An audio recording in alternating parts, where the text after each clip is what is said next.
ಶುಕ್ಲಾಂಬರಧರಂ ವಿಷ್ಣುಂ ಶಶಿವರ್ಣಂ ಚತುರ್ಭುಜಂ ಪ್ರಸನ್ನವದನಂ ಧ್ಯಾಯೇತ್ ಸರ್ವವಿಘ್ನೋಪಶಾಂತೆ ಸರ್ವವಿಘ್ನಪ್ರಶಮನಂ ಸರ್ವಸಿದ್ಧಿಕರಂ ಪರಂ ಸರೋಜೀವಪ್ರಣೇತಾರಂ ವಂದೇ ವಿಜಯದಂಬರಿಂ ಲಕ್ಷ್ಮೀನಾರಾಯಣಂ ವಂದೇ ತದ್ಭಕ್ತಪ್ರವರೋಹ್ಯಃ ಶ್ರೀಮದಾನಂದತೀರ್ಥಾಖ್ಯೋ ಗುರುಸ್ತಂಜನಮಾಮ್ಯಹಂ ವೇದೇ ರಾಮಾಯಣೇ ಚೈವ ಪುರಾಣೇ ಭಾರತೇಥ ಆದೋಂತೆ ಚ ಮಧ್ಯೆ ಜಾ ವಿಷ್ಣುಃ ಸರ್ವತ್ರ ಗೀಯತೆ ರಮಾಪತಿಂ ಪೂರ್ಣಗುಣಂ ಮುಕುಂದಂ ವ್ಯಾಸಂಚ ವಿಜ್ಞಾನಸಹಸ್ರಭಾನುಂ ಪೂರ್ಣಪ್ರಬೋಧಂಚ ಸುತತ್ವದೀಪಂ ಕ್ರಮಾದ್ಗುಣೋಚ್ಚ ಪ್ರಣಮಾಮಿ ಮೂರ್ಧ್ನಾ ಅಭ್ರಮಂ ಭಂಗರಹಿತಂ ಅಜಡಂ ವಿಮಲಂ ಸದಾ ಆನಂದತೀರ್ಥಮತುಲಂ ಭಜೇ ತಾಪತ್ರಯಾಪಹಂ ಮಿಥ್ಯಾಸಿದ್ಧಾಂತ ದುರ್ಧ್ವಾಂತ ವಿಧ್ವಂಸನ ವಿಚಕ್ಷಣಃ ಜಯತೀರ್ಥಾಖ್ಯತರನಿರ್ಭಾಸತಾನ್ನೋ ಹೃದಂಬರೇ ಅರ್ಥಿಕಲ್ಪಿತಕಲ್ಪೋಯಂ ಪ್ರತ್ಯರ್ಥಿಗತಿಕೇಸರಿ ವ್ಯಾಸತೀರ್ಥಗುರುರ್ಭೂಯಾದಸ್ಮದಿಷ್ಟಾತ್ ಸಿದ್ಧಿ ತಪೋ ವಿದ್ಯಾವಿರಕ್ತ್ಯಾದಿ ಸದ್ಗುಣೋಂಗಾಕರಾನಹಂ ವಾಜರಾಜಗುರೂನ್ ವಂದೇ ಹಯಗ್ರೀವದಯಾಶ್ರಯಾನ್ पूज्याय राघवेन्द्राय सत्यधर्मरताय च भजतां कल्पवृक्षाय नमतां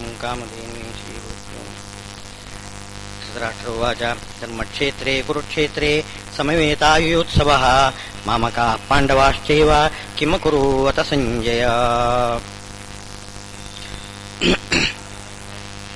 ಶ್ರೀಕೃಷ್ಣ ಅರ್ಜುನನಿಗೆ ಮುಂದೆ ಕರ್ಮದ ಸ್ವರೂಪ ಏನು ಅಂತ ಹೇಳ್ತಾ ಇದ್ದಾನೆ. ಇಷ್ಟವರೆಗೆ ನಿಷ್ಕಾಮ ಕರ್ಮ ಮಾಡಬೇಕು ಅಂತ ಮೊದಲಿಂದಲೂ ಹೇಳಿದ್ದಾನೆ. ನಿಷ್ಕಾಮ ಕರ್ಮ ಅಂದ್ರೇನು? ಲೌಕಿಕವಾಗಿರ್ತಕ್ಕಂತಹ ಫಲದ ಆಸೆ ಇಟ್ಟುಕೊಳ್ಬಾರದು. ಕೇವಲ ಭಗವಂತನ ಪ್ರೀತಿಯಾಗಬೇಕು, ಅವನು ಕೊಟ್ಟಿದ್ದರಲ್ಲಿ ತೃಪ್ತಿ ಪಡಬೇಕು. ಈ ರೀತಿ ಒಂದು ಪರಮಾತ್ಮನ ಪ್ರೀತಿಯಾಗಲಿ ಅಂತ ಇಷ್ಟು ಅಭಿಪ್ರಾಯದಿಂದ ಏನು ಕರ್ಮ ಆಚರಣೆ ಮಾಡ್ತೇವೆ ಅದು ನಿಷ್ಕಾಮ ಕರ್ಮ. ಆ ಕಾಮನೆ ಇದೆಯಲ್ಲ, ಪರಮಾತ್ಮನ ಪ್ರೀತಿ ಕಾಮನೆ, ಅದು ಕಾಮ ಅಂತ ಅನಿಸೋದಿಲ್ಲ. ಅದು ನಿಷಿದ್ಧ ಕಾಮನೆಯನ್ನು ಕಾಮನೆ ಅಂತ ಹೇಳ್ತಾರೆ. ಅದು ಕಾಮ್ಯ ಕರ್ಮ ಆಗುತ್ತೆ. ನಿಷಿದ್ಧ ಕಾಮನೆ ಇದ್ರೆ ಅದು ಕಾಮ್ಯ ಕರ್ಮ ಆಗುತ್ತೆ. ಅನಿಷಿದ್ಧ ಕಾಮ ಇದು, ಅನಿಷಿದ್ಧ ಕಾಮ ಇದ್ಬಿಟ್ರೆ ಅದು ನಿಷ್ಕಾಮ ಕರ್ಮನೇ ಇದು. ಇಷ್ಟು ಹೇಳಿ ಈಗ ಕಿಂ ಕರ್ಮ ಕಿಮ ಕರ್ಮೇತಿ ಕವಯೋಪ್ಯತ್ರ ಮೋಹಿತಾಃ ತತ್ತೇ ಕರ್ಮ ಪ್ರವಕ್ಷ್ಯಾಮಿ ಯಜ್ಞಾತ್ವಾ ಮೋಕ್ಷಸೆ ಅಶುಭಾತ್. ಕರ್ಮ ಯಾವುದು, ಅಕರ್ಮ ಯಾವುದು, ವಿಕರ್ಮ ಯಾವುದು, ಇದನ್ನೆಲ್ಲ ತಿಳ್ಕೊಳ್ಬೇಕು ಅಂತಂದ್ರೆ ಎಂಥ ಜ್ಞಾನಿಗಳೂ ಕೂಡ ತತ್ತರಿಸ್ತಾರೆ. ಸರಿಯಾಗಿ ತಿಳ್ಕೊಳ್ಳಿಕ್ಕೆ ಬರುವುದಿಲ್ಲ. ತುಂಬಾ ಸಂಶಯಕ್ಕೆ, ಗೊಂದಲಕ್ಕೆ ಕಾರಣ ಆಗ್ತದೆ. ಬಹಳ ಕಷ್ಟ ಇದೆ. ಕರ್ಮದ ಸ್ವರೂಪವನ್ನು ತಿಳ್ಕೊಳ್ಳೋದು ಬಹಳ ಕಷ್ಟ ಇದೆ ಅಂತ ಹೇಳ್ತಾನೆ. ನೋಡಿ, ಕರ್ಮಣೋಶ್ಯಪಿ ಬೋದ್ಧವ್ಯಂ ಬೋದ್ಧವ್ಯಂಚ ವಿಕರ್ಮಣಃ ಅಕರ್ಮಣಶ್ಚ ಬೋದ್ಧವ್ಯಂ. ಕರ್ಮವನ್ನು ತಿಳ್ಕೊಳ್ಬೇಕು, ಅಕರ್ಮವನ್ನು ತಿಳ್ಕೊಳ್ಬೇಕು, ವಿಕರ್ಮವನ್ನು ತಿಳ್ಕೊಳ್ಬೇಕು. ಅವುಗಳಿಗೆ ಪರಸ್ಪರ ವ್ಯತ್ಯಾಸ ಏನು ಅಂತನ್ನೋದನ್ನು ತಿಳ್ಕೊಳ್ಬೇಕು. ಎಷ್ಟು ಹೇಳಿ, ಗಹನಾ ಕರ್ಮಣೋ ಗತಿ ಅಂತಂತಾರೆ. ಕರ್ಮಣಃ ಗತಿ, ಕರ್ಮದ ಒಂದು ಸ್ವರೂಪ ತಿಳ್ಕೊಳ್ಳೋದು ಬಹಳ ಗಹನವಾಗಿರತಕ್ಕಂತಹ ವಿಚಾರ ಅದು ಅಂತ ಶ್ರೀಕೃಷ್ಣ ಹೇಳ್ತಾ ಇದ್ದಾನೆ.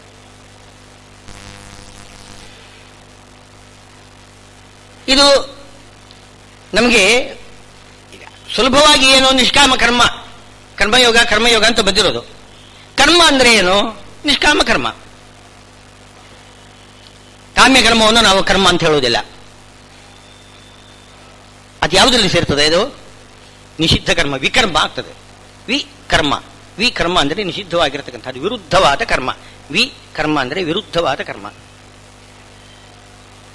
ಈ ಕಾಮ್ಯಕರ್ಮ ನಿಷಿದ್ಧ, ನಿಷಿದ್ಧವಾದ್ದರಿಂದ ಅದು ವಿಕರ್ಮ ಆಗ್ತದೆ. ಕರ್ಮ ಅಂದ್ರೆ ನಿಷ್ಕಾಮ ಕರ್ಮ, ವಿಕರ್ಮ ಅಂತಂದ್ರೆ ಕಾಮ್ಯಕರ್ಮ ಮತ್ತು ನಿಷಿದ್ಧ ಕರ್ಮ. ಕಾಮ್ಯಕರ್ಮ ಮಾತ್ರ ಅಲ್ಲ, ಇನ್ನು ಕೆಲವೆಲ್ಲ ದುಷ್ಕರ್ಮ ಮಾಡ್ತೇವಲ್ಲ, ಆ ದುಷ್ಕರ್ಮ ಎಲ್ಲ ಅದು ನಿಷಿದ್ಧ ಕರ್ಮ, ಅದು ಕೂಡ ಅದರಲ್ಲಿ ಸೇರಿ ಬರ್ತದೆ. ಇನ್ನು ಅಕರ್ಮ ಅಂತಿದೆ ಬೇರೆ. ಅಕರ್ಮ, ಅಕರ್ಮ ಅಂತಂದ್ರೆ ಏನು? ಕರ್ಮ ಮಾಡದೇ ಇರೋದು. ವಿಹಿತವಾದ ಕರ್ಮವನ್ನು ಮಾಡದೇ ಇರುವುದು ಪಾಪ, ನಿಷಿದ್ಧವಾದ ಕರ್ಮವನ್ನು ಮಾಡುವುದು ಪಾಪ. ನಿಷಿದ್ಧವಾದ ಕರ್ಮ ಮಾಡಿದರೆ ಅದು ವಿಕರ್ಮ, ವಿಹಿತವಾದ ಕರ್ಮವನ್ನು ಮಾಡದೇ ಹೋದರೆ ಅದು ಅಕರ್ಮ. ಇನ್ನು ಕರ್ಮ, ಕರ್ಮ ಅಂತಂದ್ರೆ ಸತ್ಕರ್ಮ. ಈ ಮೂರನ್ನು ಬಿಡಿಸಿ ಬಿಡಿಸಿ ನಾವು ತಿಳ್ಕೊಳ್ಬೇಕು ಅಂತ ಹೇಳ್ತಿದ್ದಾರೆ. ತತ್ತೇ ಕರ್ಮ ಪ್ರವಕ್ಷ್ಯಾಮಿ ಯಜ್ಞಾತ್ವಾ ಮೋಕ್ಷಸೆ ಅಶುಭಾತ್. ಇದನ್ನು ತಿಳ್ಕೊಂಡ್ರೆ ನಿಮಗೆ ಅಶುಭ ಕರ್ಮ ಅಂದ್ರೆ ಬಂಧಕವಾದ ಕರ್ಮ ಏನಿದೆ ಅದರಿಂದ ನೀವು ಬಿಡುಗಡೆ ಹೊಂದುತ್ತೀರಿ. ಬಂಧಕವಾದ ಕರ್ಮದಿಂದ ನಾವು ಬಿಡುಗಡೆ ಹೊಂದಬೇಕಾಗಿದ್ದರೆ ಈ ಕರ್ಮದ ಸ್ವರೂಪವನ್ನು ತಿಳ್ಕೊಳ್ಬೇಕು. ಅಕರ್ಮದ ಸ್ವರೂಪವನ್ನು ತಿಳ್ಕೊಳ್ಬೇಕು. ಅಕರ್ಮ ಅಂತಂದ್ರೆ ಕರ್ಮ ಇಲ್ಲದೆ ಹೋಗುವುದು ಅಕರ್ಮ, ಅದೊಂದು ರೀತಿಯ ಕರ್ಮ. ಇನ್ನೊಂದು ಕರ್ಮ ಆಗದೇ ಇರೋದು. ಒಬ್ಬನಿಗೆ ಕರ್ಮ ಅಂದ್ರೆ ಅರ್ಥವೇನು? ವಿಹಿತ ಕರ್ಮ. ಒಂದು ಕರ್ಮ ಒಬ್ಬನಿಗೆ ವಿಹಿತವಾಗಿದ್ದರೆ ಅದು ಕರ್ಮ ಆಗತ್ತೆ. ವಿಹಿತವಲ್ಲದೆ ಹೋದರೆ, ನಿಷಿದ್ಧ ಅಲ್ಲ, ವಿಹಿತವಲ್ಲದೆ ಹೋದರೆ ಅದು ಅಕರ್ಮ ಆಗತ್ತೆ. ಸಂಸ್ಕೃತದಲ್ಲಿ ಏನು ಅದು ಕರ್ಮ ಅಲ್ಲದ್ದು ಅಕರ್ಮ ಆಗ್ತದೆ, ಕರ್ಮ ಇಲ್ಲದೆ ಹೋಗುವುದು ಕರ್ಮ ಆಗತ್ತೆ. ಅಭಾವ, ಕರ್ಮದ ಅಭಾವ, ಕರ್ಮದ ಭೇದ, ಎರಡು ವ್ಯತ್ಯಾಸ ಇದೆ ಸ್ವಲ್ಪ.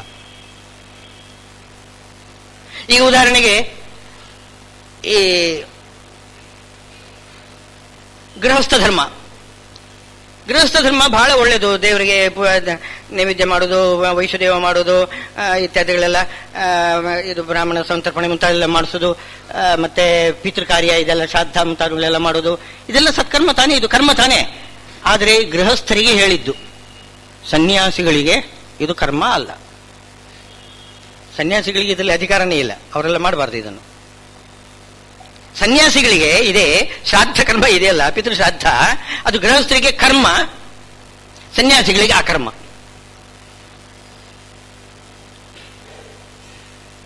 ಇನ್ನೊಂದು ರೀತಿಯಿಂದ ಹೇಳುವುದಂತಂದ್ರೆ, ಕೆಲವು ನಿಷಿದ್ಧವಾಗಿರ್ತದೆ, ಇದು ಈ ಕರ್ಮ ಅಕರ್ಮ ಆಗ್ತದೆ ಕೆಲವು ಕಡೆಯಲ್ಲಿ. ಕೆಲವು ಕಡೆಯಲ್ಲಿ ವಿಕರ್ಮ ಕರ್ಮ ಆಗಬಹುದು. ಉದಾಹರಣೆಗೆ ನಿಷಿದ್ಧವಾಗಿರ್ತಕ್ಕಂಥದ್ದು, ಕೆಲವು ಸಲ ದೊಡ್ಡವರು ನಿಷಿದ್ಧವಾದನ್ನು ಮಾಡಿಬಿಡ್ತಾರೆ. ಅಯ್ಯೋ ಅವರು ಮಾಡಿದ್ದಾರೆ ಅಂತಂದ್ರೆ ಅದು ಅವರಿಗೆ ಅದು ಕರ್ಮ, ನಮಗೆ ಅದು ಜೀರ್ಣಿಸ್ಕೊಳ್ಳಿಕ್ಕೆ ಬರೋದಿಲ್ಲ. ಈಗ ವೆಂಕಟೇಶ ಮಹಾತ್ಮೆಯಲ್ಲಿ ಮಾಧವ ಬ್ರಾಹ್ಮಣ ಏನು ಮಾಡಿದ್ದಾನೆ, ಎಷ್ಟು 12 ವರ್ಷಗಳ ಕಾಲ ಅವನು ಚಂಡಾಲ ಸ್ತ್ರೀಯ ಸಂಪರ್ಕ ಮಾಡಿಗೆ ಮಕ್ಕಳನ್ನು ಹುಟ್ಟಿಸಿದ್ದಾನೆ. ಎಷ್ಟು ಅವನ ವೃದ್ಧಾಪ್ಯ ಬಂದಿದೆ, 80 ವರ್ಷದ ಮೇಲೆ. ಅಲ್ಲಿವರೆಗೂ ಕೂಡ ಅವನು ಅಷ್ಟು ಕೆಟ್ಟೋಗಿದ್ದಾನೆ. ಆದರೆ ಏನಾಯಿತು, ಅವನಿಗೆ ಮುಂದಿನ ಜನ್ಮದಲ್ಲಿ ಆಕಾಶರಾಜನಾಗಿ ಹುಟ್ಟಿದ್ದಾನೆ. ಬ್ರಹ್ಮದೇವರು ಸತ್ಯಲೋಕದಿಂದ ಬಂದರಂತೆ ಅವನನ್ನು ಅನುಗ್ರಹ ಮಾಡಲಿಕ್ಕೆ. ಯಾವಾಗ ವೆಂಕಟಾಚಲದ ಸ್ಪರ್ಶ ಆಯಿತು, ಸ್ಪರ್ಶವಾದಾಗ ಅವನ ಒಳಗಿರತಕ್ಕಂಥ ಪಾಪವೆಲ್ಲ ಹೊರಗಡೆ ಹೊರಟೋಯ್ತು. ಬ್ರಹ್ಮದೇವರು ತಲೆ ಮೇಲೆ ಕೈ ಇಟ್ಟು ಅನುಗ್ರಹ ಮಾಡಿ ಏನೋ ಅವನಿಗೆ ಆಕಾಶರಾಜನ ಜನ್ಮ ಕೊಟ್ಟರು. ಪದ್ಮಾವತಿಯನ್ನು ಪಡೆದು ಶ್ರೀನಿವಾಸನಿಗೆ ಇದು ಕಲ್ಯಾಣ ಮಾಡಿ ಎಷ್ಟು ದೊಡ್ಡ ಒಂದು ಭಾಗ್ಯ ಸಿಕ್ಕಿತು ನೋಡಿ. ಇಷ್ಟು ಜಾರಿದವನು ಎಷ್ಟು ಮೇಲಕ್ಕೆ ಎತ್ತಿ ಮೇಲೆ ಬಂದಿದ್ದಾನೆ ನೋಡಿ. ಉಳಿದವರು ಸ್ವಲ್ಪ ಜಾರಿದರೂ ಸಾಕು, ಅವರು ಕೆಳಗಡೆನೇ ಹೋಗ್ಬಿಡ್ತಾರೆ, ಮೇಲಕ್ಕೆ ಬರೋದೇ ಇಲ್ಲ. ಇದು ಅವನಿಗೆ ಕರ್ಮ ಆಗಿತ್ತು. ಯಾವುದು ಚಂಡಾಲ ಸ್ತ್ರೀ ಸಂಪರ್ಕ ಮಾಡಿದ್ದುಂಟಲ್ಲ, ಅದು ಕರ್ಮ ಆಗಿತ್ತು ಅವನಿಗೆ. ಯಾಕೆ ಅಂತಂದ್ರೆ ಅದು ಪ್ರಾರಬ್ಧ ಕರ್ಮ, ಅವನು ಉಣ್ಲೇಬೇಕು, ಬೇರೆ ಉಪಾಯ ಇರಲಿಲ್ಲ. ಅದು ಅವನಿಗೆ ಕರ್ಮನೇ. ಕರ್ಮ ಅಂದ್ರೆ ಏನಪ್ಪ, ಅವನಿಗೆ ಒಳ್ಳೆ ಫಲವನ್ನು ಕೊಡತಕ್ಕಂಥದ್ದು. ಒಳ್ಳೆ ಫಲವನ್ನು ಕೊಟ್ಟಿದ್ದು ಅವನಿಗೆ. ಅಷ್ಟೆಲ್ಲ ಪಾಪ ಮಾಡಿದ್ರು ಕೊನೆಗೆ ವೆಂಕಟಾಚಲ ದರ್ಶನ ಆಯಿತು, ಸ್ಪರ್ಶ ಆಯಿತು, ಎಂಥ ಒಂದು ಭಾಗ್ಯ ಸಿಕ್ಕಿತು. ಆದ್ದರಿಂದ ಕರ್ಮ ತಿಳ್ಕೊಳ್ಳುವುದು ಬಹಳ ಕಷ್ಟ ಅಂತ. ಅಂದ್ರೆ ಒಬ್ಬೊಬ್ಬರಿಗೆ ಒಂದೊಂದು ರೀತಿ ಕರ್ಮ ಇರ್ತದೆ. ಅವರವರ ಕರ್ಮಾನುಸಾರವಾಗಿ ಅವರವರಿಗೆ ಬೇರೆ ಬೇರೆ ಕರ್ಮ ಇರ್ತದೆ. ಅವನು ಮಾಡಿದ್ದಾನೆ ಅಂತ ನಾನು ಮಾಡಬಾರ್ದು, ನಾನು ಮಾಡಿದ್ದೇನೆ ಅಂತ ಇನ್ನೊಬ್ಬರು ಮಾಡ್ತಕ್ಕಂಥದ್ದು ಹೌದು ಅಲ್ಲ, ಹಾಗಲ್ಲ, ಹಾಗೆ ಮಾಡ್ಲಿಕ್ಕೆ ಬರೋದಿಲ್ಲ. ಒಬ್ಬೊಬ್ಬರಿಗೆ ಬೇರೆ ಬೇರೆ ಕರ್ಮ, ಅವರವರ ಪ್ರಾರಬ್ಧ ಕರ್ಮಕ್ಕೆ ಅನುಗುಣವಾಗಿ ಅವರವರಿಗೆ ಆಯಾಯ ಕರ್ಮ ಅವರಿಗೆ ಬೇಕು, ಮಾಡಲೇಬೇಕು ಅವರು. ಆದ್ದರಿಂದ ಘನ ಕರ್ಮಣೋ ಗತಿ. ಇನ್ನೊಂದು ತೊಂದರೆ ಇದೆ ಕರ್ಮದಲ್ಲಿ ಎಂತಂದರೆ ಈ ಆಪದ್ಧರ್ಮ ಅಂತ. ಆಪದ್ಧರ್ಮ ಅಂತ ಇದೆ ಕೆಲವು ಕರ್ಮ. ಉದಾಹರಣೆಗೆ ವಿಶ್ವಾಮಿತ್ರರು, ಅದು ಉಪನಿಷತ್ತಿನಲ್ಲಿ ಬರ್ತದೆ, ಮಠಚೀಹತೇಶು ಕುರುಷು ಅಂತ ಒಂದು ಬರ್ತದೆ, ಉಪನಿಷತ್ತಿನಲ್ಲಿ ಒಂದು ಕಥೆ ಬರ್ತದೆ. ವಿಶ್ವಾಮಿತ್ರರು ದೀರ್ಘಕಾಲ ಅಲ್ಲಿ ಒಂದು ಸಲ ಒಂದು ಕ್ಷಾಮ ಬಂದ್ಬಿಡ್ತು, ಉಣ್ಲಿಕ್ಕೆ ಅನ್ನ ನೀರು ಏನು ಸಿಗ್ತಾ ಇಲ್ಲ, ಕ್ಷಾಮದ ಪರಿಸ್ಥಿತಿ ಬಹಳ ಹಾಹಾಕಾರ ಮಾಡ್ತಾ ಇದ್ರು. ಅವನಿಗೆ ದಾರಿಯಲ್ಲಿ ಹೋಗುವಾಗ ವಿಶ್ವಾಮಿತ್ರರಿಗೆ ಒಬ್ಬ ಚಂಡಾಲ, ಅವನು ಹುರುಳಿ ಕಾಳು ಬೇಯಿಸಿ ಅದನ್ನು ತಿಂದು ನೀರು ಕುಡಿತಾ ಇದ್ದ. ಇವರು ಮುನಿಗಳಲ್ಲಿ ಹೋಗಿ ಅವನ ಹತ್ರ ಹೋಗಿ ಕೇಳಿದ್ರಂತೆ, ನನಗೊಂದು ಸ್ವಲ್ಪ ಹುರುಳಿ ಕಾಳು ಕೊಡ್ತೀಯಾ ಅಂತ. ಹುರುಳಿ ಕಾಳು ಬೇಯಿಸಿದ್ದು ಯಾರೋ ಚಂಡಾಲ ಬೇಯಿಸಿದ್ದು. ಅವನು ಕೊಟ್ಟ, ತಗೊಂಡ್ರು, ತಿಂದ್ರು ವಿಶ್ವಾಮಿತ್ರರು. ಕುಲ್ಮಾಷ ಅಂತ ಹೇಳ್ತಾರೆ. ಕುಲ್ಮಾಷ, ಮಾಷ ಅಂದ್ರೆ ಉದ್ದು, ಕುಲ್ಮಾಷ ಅಂತಂದ್ರೆ ಅದೊಂದು ಯಾವುದೋ ಒಂದು ಜಾತಿಯ ಉದ್ದು ಇರ್ಬೋದು, ಉದ್ದಿನ ಕಾಳು ಇರ್ಬೋದು ಅಥವಾ ಹುರುಳಿ ಕಾಳು ಇರ್ಬೋದು, ಕುಲ್ಮಾಷ ಅಂತ ಹೇಳ್ತಾರೆ. ಬೇಯಿಸಿದ್ದು, ಅವನು ಬೇಯಿಸಿದ್ದು ಪಕ್ವ ಮಾಡಿದ್ದು ನೋಡಿ. ಸುಮ್ಮನೆ ಬರೀ ಕಾಳು ತಗೊಂಡಿದ್ರೆ ಅದು ಬೇರೆ ವಿಷಯ, ಪಕ್ವ ಮಾಡಿರ್ತಕ್ಕಂಥದ್ದು ಬೇಯಿಸಿದ್ದು. ಅವನು ತಿಂತಿದ್ದಾನೆ, ಇವ್ರು ತಗೊಂಡು ತಿಂದ್ರು.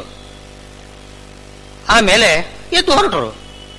ಆಗ ಅವನು ಹೇಳ್ತಾನೆ, ಇಲ್ಲ ಬರೀ ಕಾಳು ತಿಂದಿದ್ದೀರಿ, ನೀರು ಕುಡೀರಿ ಅಂತ ನೀರು ಕೊಡ್ತಾನೆ. ಮೈಲಿಗೆ ನಾನು ನೀರು ಮುಟ್ಟೋದಿಲ್ಲ ಅಂತ ಹೇಳ್ತೇನೆ. ಹಾಗಾದ್ರೆ ಇಷ್ಟರವರೆಗೆ ತಿಂದಿದ್ದು ಅದು ಮಾತ್ರ ಮಡಿ ಏನದು? ಇಷ್ಟವರೆಗೆ ತಿಂದಿದ್ದು ಏನು ಹುರುಳಿ ಕಾಳು ಅದು ಮಡಿಯ ಅಂತಂದ್ರೆ ಅದಕ್ಕೆ ಹೇಳ್ತಾರೆ ಅದು ಮಡಿ. ಯಾಕೆ ಅಂತಂದ್ರೆ ಅದನ್ನು ತಿಂದೇ ಹೋಗಿದ್ರೆ ನನ್ನ ಪ್ರಾಣ ಹೋಗ್ತಾ ಇತ್ತು, ಅಷ್ಟು ಹಸಿದಿದ್ದೆ ನಾನು. ಆವಾಗ ನಾನು ಏನ್ ತಿಂದ್ರು ಅದು ಮಡಿನೇ. ಏನು ಮಡಿಲ್ಲ ಇದು. ಹಾಗಾದ್ರೆ ಮಡಿ ಮೈಲಿಗೆ ಬಹಳ ಕಷ್ಟ ಇದೆ ತಿಳ್ಕೊಳ್ಳೋದು. ನೀರು ಕುಡಿದೇ ಹೋದ್ರೆ ಪರವಾಗಿಲ್ಲ ಅಂತ ಹೇಳ್ತಾರೆ. ನಾನೀಗ ನೀರು ಕುಡಿದೇ ಹೋದ್ರೆ ಸಾಯೋದಿಲ್ಲ. ನಾನೀಗ ಇದು ಹುರುಳಿಕಾಳು ತಿಂದಿದ್ದೇನೆ, ಪರವಾಗಿಲ್ಲ, ನನ್ನ ಪ್ರಾಣ ಹೋಗುದಿಲ್ಲ ಇನ್ನು. ಆದ್ರಿಂದ ನೀನು ನೀರು ಮಾತ್ರ ನನಗೆ ತಗೊಂಡ್ರೆ ಅದು ಮೈಲಿಗೆ. ಎಷ್ಟು ಇದಕ್ಕೆ ಹೇಳಿದ್ದು ಘನ ಕರ್ಮಣೋ ಗತಿಗಿ ಅಂತ, ಆಪದ್ಧರ್ಮ ಅಂತ ಹೇಳ್ತಾರೆ. ಕೆಲವು ಸಲ ಹಾಗೆ ಮಾಡಬೇಕಾಗುತ್ತೆ. ಆಪದ್ಧರ್ಮದಲ್ಲಿ ಕೆಲವೆಲ್ಲ, ಈಗ ಕೆಲವು ವ್ರತವನ್ನು ಮಾಡ್ತೇವೆ. ಭಾಗವತ ಶ್ರವಣ ಮಾಡುವಾಗ, ಸಪ್ತಾಹ ಶ್ರವಣ ಮಾಡುವಾಗ ಉಪವಾಸ ಇರಬೇಕು ಅಲ್ವೇ? ಉಪವಾಸ ಇರ್ಲಿಕ್ಕಾಗಲಿಲ್ಲ ಅಂತಂದ್ರೆ ಕೊನೆಗೆ ಹೇಳ್ತಾರೆ ಹವಿಷ್ಯಾನ್ನವನ್ನಾದರೂ ತಗೊಳ್ಳಿ. ಉಪವಾಸ ಮಾಡ್ಲಿಕ್ಕಾಗಿಲ್ಲ ಅಂದ್ರೆ ಹವಿಷ್ಯ ಅನ್ನ ತಗೊಳ್ಳಿ. ಹವಿಷ್ಯ ಅನ್ನ ಅಂತಂದ್ರೆ ಒಳ್ಳೆ ಪವಿತ್ರವಾಗಿರತಕ್ಕಂಥ ಅನ್ನ, ಅದನ್ನು ತಗೊಳ್ಳಿ ಅಷ್ಟು ಹೇಳ್ತಾರೆ. ಅದು ಉಪವಾಸ ಸಾಧ್ಯವೇ ಆಗದೆ ಹೋದರೆ ಮೊದಲಿಗೆ ನೀರು ತಗೊಳ್ಳಿ ಅಂತಂತಾರೆ. ಸ್ವಲ್ಪ ನೀರು ತಗೊಳ್ಳಿ ಅಷ್ಟೇ, ಇಲ್ಲ ಹಾಲು ತಗೊಳ್ಳಿ, ಇಲ್ಲ ಹಣ್ಣು ತಗೊಳ್ಳಿ. ಯಾವುದೂ ಸಾಲಿಲ್ಲ ಅಂತಂದ್ರೆ ಭವಿಷ್ಯವಾಗಿರ್ತಕ್ಕಂಥ ಅನ್ನವನ್ನಾದರೂ ತಗೊಳ್ಳಿ. ಭಾಗವತ ಶ್ರವಣ ಮಾತ್ರ ಬಿಡಬೇಡಿ. ಉಪವಾಸ ಅಂತ ಅಂದ್ಕೊಂಡು ಏನು ಕೊರಗಿ ಸೊರಗಿ ಕಷ್ಟಪಟ್ಟು ಅವನು ಏನು ತಲೆಗೆ ಹತ್ತುವುದಿಲ್ಲ. ಬುಭುಕ್ಷಿತ ನ ಪ್ರತಿಭಾತಿ ಕಿಂಚಿತ್ತು ಅಂತ ಹಸಿದು ಬಿಟ್ರೆ ತಲೆ ಒಳಗೆ ಹೋಗೋದೇ ಇಲ್ಲ, ಹೊಟ್ಟೆ ಒಳಗೆ ಬೀಳ್ಬೇಕು. ಅದಕ್ಕೆ ಇಂತಹ ಸಂದರ್ಭದಲ್ಲಿ ಶಾಸ್ತ್ರವೇ ಹೇಳ್ತಾ ಇದೆ, ಇಂಥ ಉಪವಾಸ ವ್ರತಗಳೆಲ್ಲ ಮಾಡ್ಲಿಕ್ಕೆ ಕಷ್ಟ ಆದ್ರೆ ಅಷ್ಟವು ತಾನೇ ಅವೃತಜ್ಞಾನಿ ಅಂತ ಹೇಳ್ತಾರೆ. 8 ಪದಾರ್ಥ ವ್ರತವನ್ನು ಕೆಡಿಸದೇ ಇರತಕ್ಕಂಥ 8 ಪದಾರ್ಥಗಳಿವೆ ಅಂತ. ಯಾವುದದು? ನೀರು, ಇನ್ನು ಕೆಲವು ಬೇರುಗಳು ಅಂದ್ರೆ ಗಡ್ಡೆಗೆಣಸು, ಆಮೇಲೆ ಫಲ ಹಣ್ಣು, ಹಾಲು, ಇನ್ನು ಹವಿಷ್ಯ ಅನ್ನ, ಆಮೇಲೆ ಬ್ರಾಹ್ಮಣ ಕಾಮ್ಯ, ಬ್ರಾಹ್ಮಣ ಬಯಸಿರತಕ್ಕಂಥದ್ದು. ಇನ್ನೊಂದು ಗುರೋರ್ ವಚನಂ, ಗುರುವಿನ ಆದೇಶ. ಮತ್ತೊಂದು ಔಷಧ. ಉಪವಾಸ ವ್ರತ ಮಾಡ್ತಾ ಇರುವಾಗ ಏನು ಔಷಧಿ ಹೇಗೆ ತಗೊಳ್ಳೋದು? ಹಾಗೆ ತಗೊಳ್ಬೇಡಿ, ಔಷಧಿ ತಗೊಳ್ಳಿ, ಪರವಾಗಿಲ್ಲ. ತಗೊಳ್ಳೋದಾಗಿದ್ರೆ ಎಂ ಟಿ ಸ್ವಾಮಿ ತಗೊಳ್ಳೋದಾಗಿದ್ರೆ ತಗೊಳ್ಳಿ, ತಗೋಬಹುದು. ಅದು ವ್ರತಕ್ಕೆ ವಿರೋಧಿ ಅಲ್ಲ. ಗುರುವಿನ ವಚನ, ಗುರುವಿನ ವಚನ ಅದು ಕೂಡ ಹಾಗೇನೆ. ಇದೆಲ್ಲ ಆಪದ್ಧರ್ಮಗಳು. ಗುರುವಿನ ವಚನ, ಈಗ ಶ್ರೀಮದ್ ಆಚಾರ್ಯರು ಗಂಗಾ ಸ್ನಾನ ಸಂಕಲ್ಪ ಮಾಡಿಬಿಟ್ರು, ಹೊರಟರು. ಗುರುಗಳ ಅನುಗ್ರಹ, ಗುರುಗಳ ಆಜ್ಞೆ ತಗೊಳ್ಳಿಕ್ಕೆ ಬಂದರು. ಅಚ್ಯುತ ಪ್ರೇಕ್ಷಾಚಾರ್ಯರು ಬಹಳ ಪ್ರೀತಿ, ಶಿಷ್ಯನ ಮೇಲೆ ಬಹಳ ಪ್ರೀತಿ. ಅವರು ದೂರ, ಎಲ್ಲಿ ಆಗಿನ ಕಾಲದಲ್ಲಿ ಕಾಶಿ ಯಾತ್ರೆ ಮಾಡುವುದು ಅಂತಂದ್ರೆ ಹೋದವರು ಹಿಂದೆ ಬರ್ತಾರೆ ಅಂತ ಗ್ಯಾರಂಟಿ ಇಲ್ಲ, ಆಗಿನ ಕಾಲ ಅದು. ಆದ್ದರಿಂದ ಶ್ರೀಮದ್ ಆಚಾರ್ಯರು ಗಂಗಾ ಸ್ನಾನಕ್ಕೆ ಹೋಗಿದ್ದಾರೆ, ಕಾಶಿಗೆ ಹೊರಟಿದ್ದಾರೆ ಅಂತಂದ್ರೆ ಅವರು ಕಂಗಾಲಾಗಿಬಿಟ್ರು. ಯಾಕಂದ್ರೆ ತಾವು ತಮಗೆ ಹೊರಡ್ಲಿಕ್ಕೆ ಆಗಿಲ್ಲ, ಬಹಳ ವೃದ್ಧಾಪ್ಯ, ಹೋಗ್ಲಿಕ್ಕೆ ಆಗುವುದಿಲ್ಲ. ಅವರಲ್ಲೇ ಇದ್ದಾರೆ, ಉಡುಪಿಯಲ್ಲೇ ಇದ್ದಾರೆ. ಶ್ರೀಮದ್ ಆಚಾರ್ಯರು ಹೊರಟಿ ಬಿಟ್ಟಿದ್ದಾರೆ.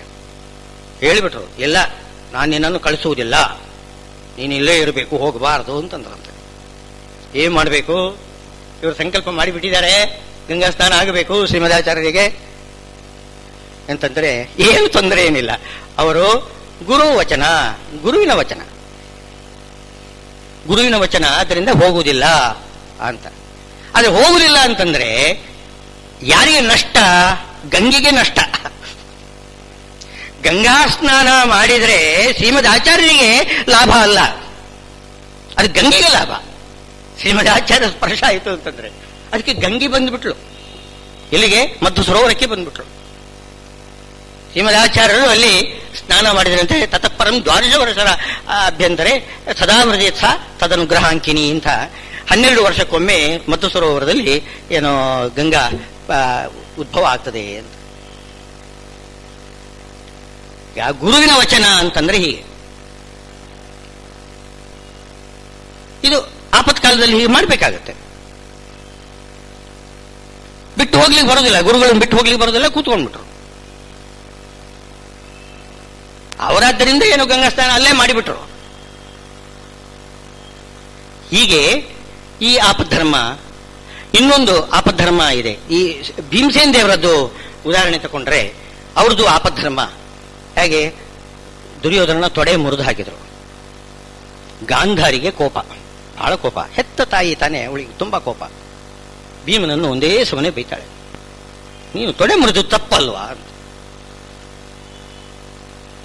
ಅದು ನನ್ನ ಆಪದ್ಧರ್ಮ ಅಮ್ಮ ಅಂತ ಕೇಳ್ತಿದ್ದಾನೆ. ಭೀಮಸೇನ ದೇವರಿಗೆ ಆಪದ್ಧರ್ಮ ಅಂತ ಇದು. ಏನು ಆಪದ್ಧರ್ಮ? ಕ್ಷತ್ರಿಯರು ಏನು ಪ್ರತಿಜ್ಞೆ ಮಾಡಿದಾರಲ್ಲ, ಆ ಪ್ರತಿಜ್ಞೆಯನ್ನು ಅವರು ಪೂರೈಸದೆ ಹೋದರೆ ಅದು ದೊಡ್ಡ ಆಪತ್ತು. ಪ್ರಾಣ್ ಜಾಯೆ ವಚನ ಜಾಯೆ, ಅವ್ರು ಹೇಳೋದು ಹಾಗೆ. ಪ್ರಾಣ ಹೋಗ್ತಾರೆ ಹೋಗಿ, ವಚನ ಮಾತ್ರ ಹೋಗ್ಬಾರ್ದು. ಆದ್ದರಿಂದ ತುಂಬಾ ಇದು ಆಪತ್ಕಾಲ. ನಾನು ಆಪತ್ಕಾಲ ಆದ್ದರಿಂದ ತೊಡೆಗೆ ಹೊಡೆದಿದ್ದೇನೆ. ಗದಾಯುದ್ಧದ ನಿಯಮ ಪ್ರಕಾರ ನಾಭಿಯಿಂದ ಕೆಳಗಡೆ ಹೊಡೆಯಬಾರದು ಅಂತ ನಿಯಮ ಇದೆ. ಆದರೆ ಪ್ರತಿಜ್ಞಾ ಮಾಡಿಬಿಟ್ಟಿದ್ದಾರೆ ಭೀಮಸೇನ ದೇವರು, ನಿನ್ನ ತೊಡೆ ಮುರಿತೇನೆ ಅಂತ. ತುಂಬಿದ ಸಭೆಯಲ್ಲಿ ದ್ರೌಪದಿ ದೇವಿಯರಿಗೆ ತೊಡೆ ತಟ್ಟಿಯಲ್ಲಿ ಬಾ, ಬಂದು ಕೂತ್ಕೋ ಅಂತ ಕೇಳಿದ್ದಕ್ಕೆ ಒಂದೇ ಸಮನೆ ಕೋಪದಿಂದ ಭೀಮಸೇನ ದೇವರು ಪ್ರತಿಜ್ಞಾ ಮಾಡಿಬಿಟ್ಟಿದ್ರು, ನೋಡು ನಿನ್ನ ತೊಡೆಗಳನ್ನು ಮುರಿದು ಹಾಕಿಬಿಡ್ತೇನೆ ಅಂತ ಪ್ರತಿಜ್ಞೆ ಮಾಡಿಬಿಟ್ಟಿದ್ದಾರೆ. ಅದನ್ನು ನಡೆಸಬೇಕಲ್ಲ. ಅದಕ್ಕೆ ಹಾಗೆ ಗಾಂಧಾರಿ ದೇವಿ ಕೇಳಿದ್ದಕ್ಕೆ ಹೇಳ್ತಿದ್ದಾರೆ ಭೀಮಸೇನ ದೇವರು, ನನಗೆ ಆಪದ್ಧರ್ಮ ಆದ್ರಿಂದ ನಾನು ತೊಡೆಗೆ ಹೊಡೆದಿದ್ದೇನೆ ಅಂತ. ಇದು ಅಧರ್ಮ. ಅಧರ್ಮ ಆದರೂ ಕೂಡ ಆಪತ್ತಿನಲ್ಲಿ ಧರ್ಮ ಆಗುತ್ತೆ. ಒಂದು ಅಕರ್ಮ ವಿಕರ್ಮ ಆಗಿರತಕ್ಕಂಥದ್ದು ಇಲ್ಲಿ ಕರ್ಮ ಆಯಿತು. ಯಾಕೆ? ಅದು ಪ್ರತಿಜ್ಞೆಯನ್ನು ಪಾಲನೆ ಮಾಡಿದ ಹಾಗಾಯಿತು. ಯುದ್ಧ ಧರ್ಮಕ್ಕೆ ವಿರುದ್ಧ ಆದರೂ ಕೂಡ ಅದು ಪ್ರತಿಜ್ಞೆ ಮಾಡಿದ್ದನ್ನು ಪೂರೈಸಿದ ಹಾಗಾಯಿತು. ವಸ್ತು ಭೀಮಸೇನ ದೇವರು ಅಲ್ಲಿ ಅವರಿಗೆ ಆಪತ್ತು ಇಲ್ಲ, ಅವರು ಆಪಧರ್ಮ ಮಾಡಬೇಕು ಅಂತಲೇ ಇಲ್ಲ, ಸರ್ವಸಮರ್ಥರು. ಅವರೇನು ಮಾಡಿದರು? ನಾಭಿಯಿಂದ ಕೆಳಗಡೆ ಹೊಡಿಬಾರದು ಅಂತಿರೋದು. ಅವ್ರು ಏನು ಮಾಡಿದರು? ಬೆನ್ನಿನಲ್ಲಿ, ಆ ನಾಭಿಗೆ ಸರಿಯಾಗಿ ಬೆನ್ನಿನಲ್ಲಿ ಆ ಜಾಗದಕ್ಕೆ ಸರಿಯಾಗಿ ಗದೆಯಿಂದ ಹೊಡೆದಿದ್ದಾರೆ. ಅಂದ್ರೆ ನಾಭಿಯಿಂದ ಕೆಳಗೆ ಅಲ್ಲ, ನಾಭಿಗೆ ಸರಿಯಾಗಿ ಹೊಡೆದು ಬಿಟ್ಟಿದ್ದಾರೆ. ಕೆಳಗಡೆ ಹೊಡೆದ್ರೆ ಅಧರ್ಮ, ನಾವಿಗೆ ಸರಿಯಾಗಿ ಬೆನ್ನಿಗೆ ಸರಿಯಾಗಿ ಹೊಡೆದು ಬಿಟ್ಟಿದ್ದಾರೆ, ಸೊಂಟಕ್ಕೆ ಬಿದ್ದಿದ್ದು. ಅದು ಸೊಂಟ ಒಡೆದೋದ್ದರಿಂದ ತೊಡೆಯ ಮುರಿದು ಕೆಳಗಡೆ ಬಿತ್ತು. ತೊಡೆನೇ ಮುರಿದು ಬಿದ್ದಿದ್ದಲ್ಲ, ಸೊಂಟಕ್ಕೆ ಬಿದ್ದಿದ್ದರಿಂದ ಗಂಟು ಇದು ಸಂಧಿ ಹೊರಟು ಹೋಗಿ ಅವನು ಕೆಳಗಡೆ ಬಿದ್ದು ಬಿಟ್ಟಿದ್ದಾನೆ. ಈ ತರ ತೊಡೆಯನ್ನು ಮುರಿದಿದ್ದಾರೆ ಹೊರತು ತೊಡೆಗೇನೆ ಹೊಡಿಲಿಲ್ಲ ಭೀಮಸೇನದೇವರು. ಅಂತೂ ಏನಿದ್ರು ಅವರು ಆಪದ್ಧರ್ಮ ಅಂತ ಹೇಳ್ತಾರೆ. ಇಂಥ ಆಪದ್ಧರ್ಮ ಅದು ಕೂಡ ಕರ್ಮ ಆಗ್ತದೆ, ವಿಕರ್ಮ ಅಕರ್ಮ ಆಗ್ತದೆ. ಕರ್ಮಣೋಶ್ಯಪಿ ಬೋದ್ಧವ್ಯಂ, ಕರ್ಮವನ್ನೂ ಕೂಡ ಚೆನ್ನಾಗಿ ತಿಳ್ಕೊಳ್ಬೇಕು. ಕರ್ಮವನ್ನು ಚೆನ್ನಾಗಿ ತಿಳಿದುಕೊಂಡ್ರೆ ಮಾತ್ರ ಅಕರ್ಮ ಅಂದ್ರೆ ಏನು, ವಿಕರ್ಮ ಅಂದ್ರೆ ಏನು ಅಂತ ಗೊತ್ತಾಗತ್ತೆ. ಅಕರ್ಮ ಅಂದ್ರೆ ಏನು, ವಿಕರ್ಮ ಅಂದ್ರೆ ಏನು ಅಂತ ಗೊತ್ತಾದರೆ ಕರ್ಮ ಅಂದ್ರೆ ಏನು ಅಂತ ಗೊತ್ತಾಗತ್ತೆ. ಹೀಗೆ ಪರಸ್ಪರವಾಗಿ ಅದನ್ನು ತಿಳಿದರೆ ಇದು ತಿಳಿಲಿಕ್ಕಾಗ್ತದೆ, ಇದನ್ನು ತಿಳಿದರೆ ಅದನ್ನು ತಿಳಿಲಿಕ್ಕಾಗ್ತದೆ. ಈ ಒಟ್ಟಿಗೆ ಗೊಂದಲ, ಇದು ಬಹಳ ಕಷ್ಟ ಇದೆ. ಸರಿಯಾಗಿ ತಿಳ್ಕೊಳ್ಬೇಕು ಅಂತಂದ್ರೆ ಕರ್ಮವನ್ನು, ಅದು ಗಹನ ಕರ್ಮಣೋ ಗತಿ ಅಂತ. ಇನ್ನೊಂದು ಶ್ಲೋಕದಲ್ಲಿ ಹೇಳ್ತಿದ್ದಾರೆ, ಕರ್ಮದಲ್ಲಿ ಅಕರ್ಮವನ್ನು ತಿಳ್ಕೊಳ್ಬೇಕು ಅಂತ. ಈಗ ಕರ್ಮ ಅಂದ್ರೆ ಏನು ತಿಳ್ಕೊಳ್ಬೇಕು, ಅಕರ್ಮ ಅಂದ್ರೆ ಏನು ತಿಳ್ಕೊಳ್ಬೇಕು, ಸರಿಯೇ. ಕರ್ಮದಲ್ಲಿ ಅಕರ್ಮ ತಿಳ್ಕೊಳ್ಬೇಕಂತೆ, ಅಕರ್ಮದಲ್ಲಿ ಕರ್ಮವನ್ನು ತಿಳ್ಕೊಳ್ಬೇಕಂತೆ. ಏನೋ ಒಗಟಿನ ರೀತಿಯಲ್ಲಿ ಮಾತನಾಡ್ತಾ ಇದ್ದಾನೆ ಶ್ರೀಕೃಷ್ಣ.